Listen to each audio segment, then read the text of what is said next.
Hola, soy Daniela. Gracias por acompañarme. Paul Benjamin Auster es un escritor, guionista y director de cine estadounidense.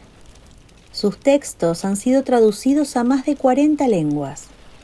Fue nombrado Caballero de la Orden de las Artes y las Letras de Francia en 1992 y recibió el Premio Príncipe de Asturias de las Letras en 2006. Su obra destaca por contener absurdismo, existencialismo, literatura policíaca y la búsqueda de un significado y de una identidad personal. Un día, Paul Auster recibe el encargo del New York Times de escribir un cuento navideño. Abrumado por la tarea, decide que la narración que escriba huirá de la común sensiblería que impregna esa época invernal. En busca de inspiración, sale a pasear y acude al estanco de Brooklyn, regenteado por su amigo Oggy Gruen, un peculiar fotógrafo que retrata diariamente la misma esquina del barrio y el paso del tiempo. Será él quien ofrezca al autor esta peculiar historia, que comienza con el hallazgo casual de una cartera perdida y que fue la semilla del guión de la película Smoke. Hoy escucharemos El cuento de Navidad de Oggy Gruen, de Paul Auster. Le oí este cuento a Oggy Gruen. Dado que Oggy no queda demasiado bien en él, por lo menos no todo lo bien que a él le habría gustado, me pidió que no utilizara su verdadero nombre. Aparte de eso, toda la historia de la cartera perdida, la anciana ciega y la comida de Navidad es exactamente como él me la contó. Oggy y yo nos conocemos desde hace casi 11 años.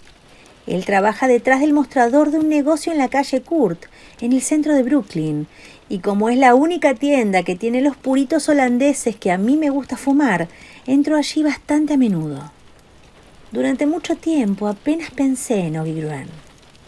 Era el extraño hombrecito que llevaba una sudadera azul con capucha y me vendía puros y revistas, el personaje pícaro y chistoso que siempre tenía algo gracioso que decir acerca del tiempo, de los Mets o de los políticos de Washington, y nada más. Pero luego un día, hace varios años, él estaba leyendo una revista en la tienda cuando casualmente tropezó con la reseña de un libro mío. Supo que era yo porque la reseña iba acompañada de una fotografía y a partir de entonces las cosas cambiaron entre nosotros. Yo ya no era simplemente un cliente más para Oggy, me había convertido en una persona distinguida. A la mayoría de la gente le importan un comino los libros y los escritores, pero resultó que Oggy se consideraba un artista. Ahora que había descubierto el secreto de quién era yo, me adoptó como un aliado, un confidente, un camarada. A decir verdad, a mí me resultaba bastante embarazoso. Luego, casi inevitablemente, llegó el momento en que me preguntó si estaría yo dispuesto a ver sus fotografías. Dado su entusiasmo y buena voluntad, no parecía que hubiera manera de rechazarle. Dios sabe qué esperaba yo. Como mínimo, no era lo que Oggy me enseñó al día siguiente. En una pequeña trastienda sin ventanas, abrió una caja de cartón y sacó 12 álbumes de fotos negros e idénticos. Dijo que aquella era la obra de su vida y no tardaba más de 5 minutos al día en hacerla. Todas las mañanas, durante los últimos 12 años, se había detenido en la esquina de la avenida Atlantic y la calle Clinton, exactamente a las 7, y había hecho una sola fotografía en color de exactamente la misma vista. El proyecto ascendía ya a más de 4.000 fotografías. Cada álbum representaba un año diferente y todas las fotografías estaban dispuestas en secuencia, desde el 1 de enero hasta el 31 de diciembre, con las fechas cuidadosamente anotadas debajo de cada una. Mientras hojeaba los álbumes y empezaba a estudiar la obra de Oggy, no sabía qué pensar. Mi primera impresión fue que se trataba de la cosa más extraña y desconcertante que había visto nunca. Todas las fotografías eran iguales. Todo el proyecto era un curioso ataque de repetición que te dejaba aturdido. La misma calle y los mismos edificios una y otra vez. Un implacable delirio de imágenes redundantes. No se me ocurría qué podía decirle a Oggy, así que continué pasando las páginas, asintiendo con la cabeza con fingida apreciación. Oggy parecía sereno, mientras me miraba con una amplia sonrisa en la cara, Pero cuando yo llevaba ya varios minutos observando las fotografías, de repente me interrumpió y me dijo: «Vas demasiado deprisa. Nunca lo entenderás si no vas más despacio». Tenía razón, por supuesto. Si no te tomas tiempo para mirar, nunca conseguirás ver nada. Cogí otro álbum y me obligué a ir más pausadamente. Presté más atención a los detalles, me fijé en los cambios en las condiciones meteorológicas, observé las variaciones en el ángulo de la luz a medida que avanzaban las estaciones. Finalmente pude detectar sutiles diferencias en el flujo del tráfico, prever el ritmo de los diferentes días, la actividad de las mañanas laborales, la relativa tranquilidad de los fines de semana, el contraste entre los sábados y los domingos. Y luego, poco a poco, empecé a reconocer las caras de la gente en segundo plano, los transeúntes camino de su trabajo, las mismas personas en el mismo lugar todas las mañanas, viviendo un instante de sus vidas en el objetivo de la cámara de Augie. Una vez que llegué a conocerles, empecé a estudiar sus posturas, la diferencia en su porte de una mañana a la siguiente, tratando de descubrir sus estados de ánimo por estos indicios superficiales, como si pudiera imaginar historias para ellos, como si pudiera penetrar en los invisibles dramas encerrados dentro de sus cuerpos. Cogí otro álbum. Ya no estaba aburrido ni desconcertado como al principio. Me di cuenta de que Augie estaba fotografiando el tiempo natural y el tiempo humano, y lo hacía plantándose en una minúscula esquina del mundo y deseando que fuera suya, montando guardia en el espacio que había elegido para sí. Mirándome mientras yo examinaba su trabajo, Augie continuaba sonriendo con gusto. Luego, casi como si hubiera estado leyendo mis pensamientos, empezó a recitar un verso de Shakespeare. «Mañana y mañana y mañana», murmuró entre dientes. «El tiempo avanza con pasos menudos y cautelosos». Comprendí entonces que sabía exactamente lo que estaba haciendo.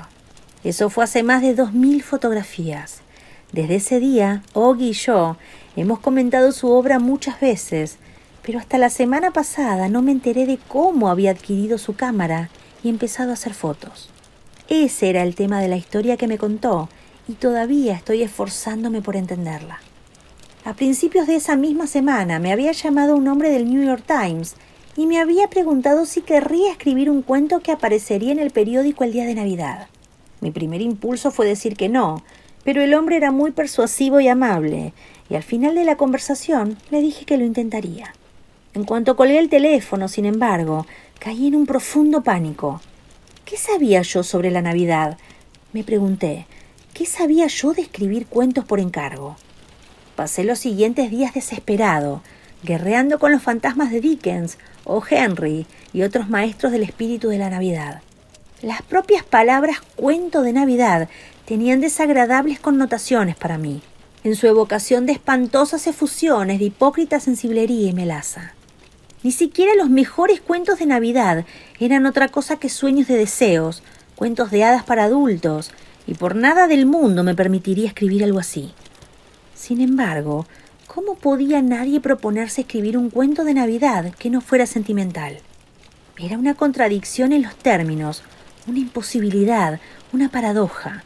Sería como tratar de imaginar un caballo de carrera sin patas o un gorrión sin alas. No conseguía nada. El jueves salí a dar un largo paseo, confiando en que el aire me despejaría la cabeza. Justo después del mediodía, entré en el estanco para reponer mis existencias, y allí estaba Augie, de pie detrás del mostrador, como siempre. Me preguntó cómo estaba. Sin proponérmelo realmente, me encontré descargando mis preocupaciones sobre él. «¿Un cuento de Navidad?», dijo él cuando yo hube terminado. «¿Solo es eso? Si me invitas a comer, amigo mío, te contaré el mejor cuento de Navidad que hayas oído nunca, y te garantizo que hasta la última palabra es verdad». Fuimos a Jack's, un restaurante angosto y ruidoso que tiene buenos sándwiches de pastrami y fotografías de antiguos equipos de los Dodgers colgadas en las paredes. Encontramos una mesa al fondo, pedimos nuestro almuerzo y luego Augie se lanzó a contarme su historia. «Fue en el verano del 72», dijo. «Una mañana entró un chico y empezó a robar cosas de la tienda. Tendría unos 19 o 20 años y creo que no he visto en mi vida un ratero de tiendas más patético. Estaba de pie al lado del expositor de periódicos de la pared del fondo, metiéndose libros en los bolsillos del impermeable. Había mucha gente junto al mostrador en aquel momento, así que al principio no le vi, pero cuando me di cuenta de lo que estaba haciendo, empecé a gritar.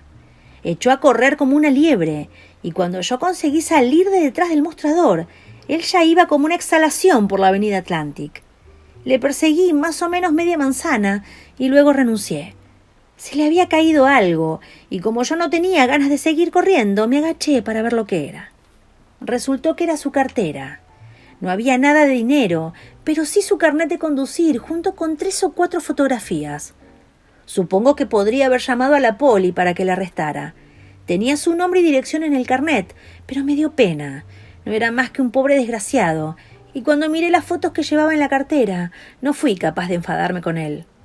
Robert Goodwin, así se llamaba.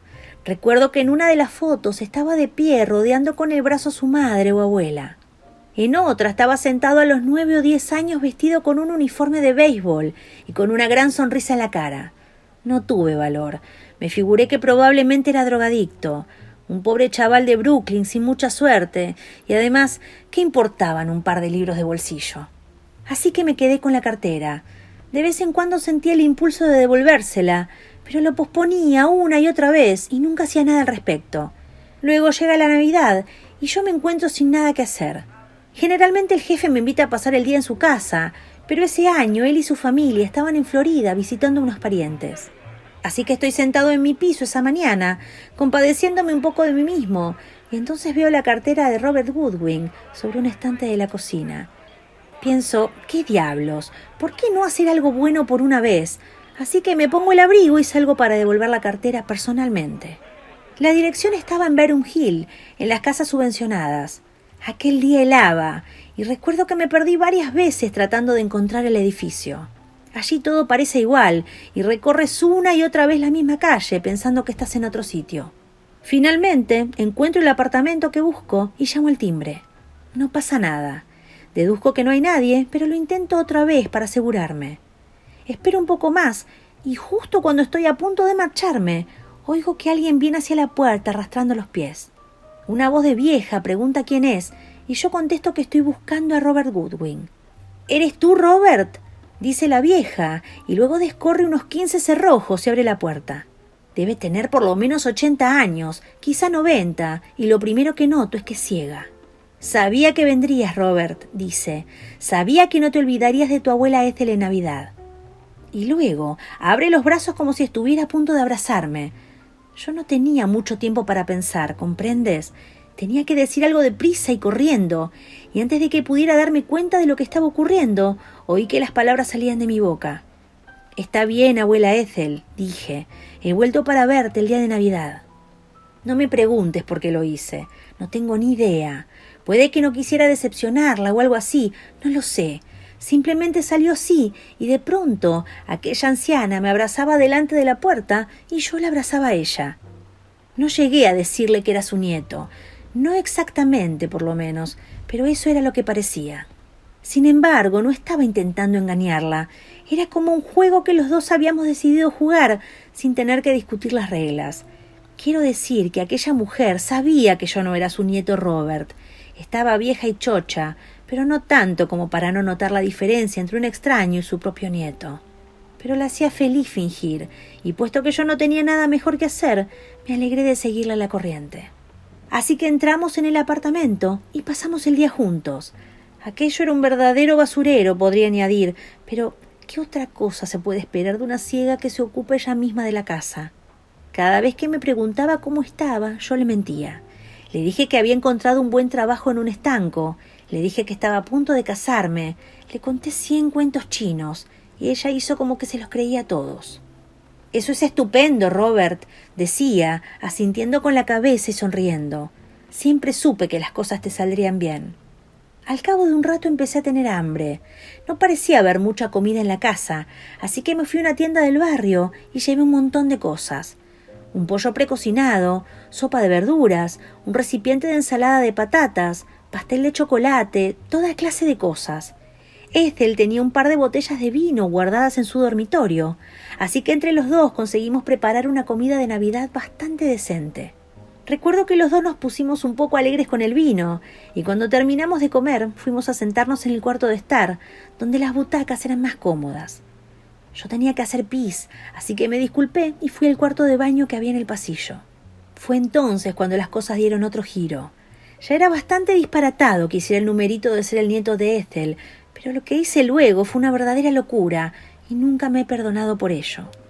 Entro en el cuarto de baño y apiladas contra la pared, al lado de la ducha, veo un montón de 6 o 7 cámaras, de 35 milímetros, completamente nuevas, aún en sus cajas, mercancía de primera calidad.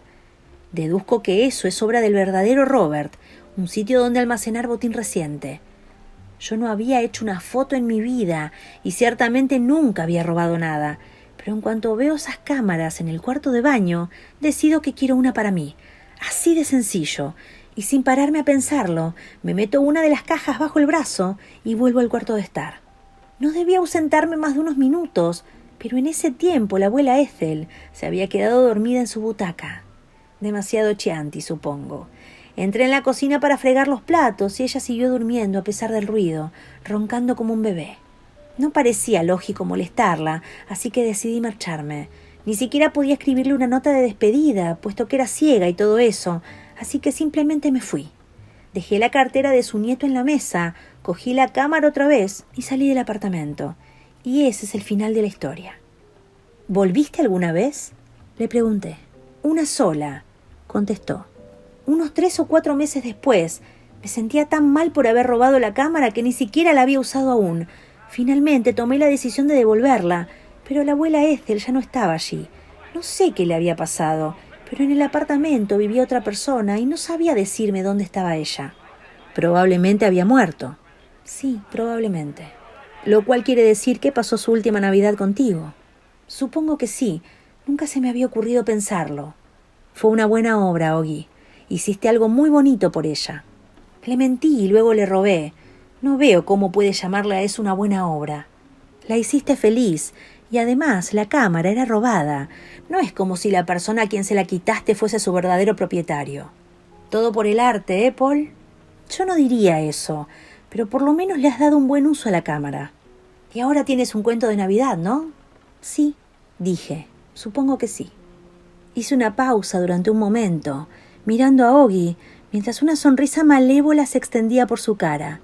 No podía estar seguro, pero la expresión de sus ojos en aquel momento era tan misteriosa, tan llena del resplandor de algún placer interior, que repentinamente se me ocurrió que se había inventado toda la historia. Estuve a punto de preguntarle si se había quedado conmigo, pero luego comprendí que nunca me lo diría. Me había embaucado, y eso era lo único que importaba.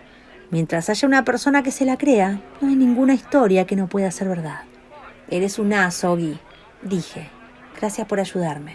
Siempre que quieras, contestó él, mirándome aún con aquella luz maníaca en los ojos. Después de todo, si no puedes compartir tus secretos con los amigos, ¿qué clase de amigo eres? Supongo que estoy en deuda contigo. No, simplemente escríbela como yo te la he contado y no me deberás nada. Excepto el almuerzo. Eso es, excepto el almuerzo. Devolví la sonrisa de Oggy con otra mía y luego llamé al camarero y pedí la cuenta.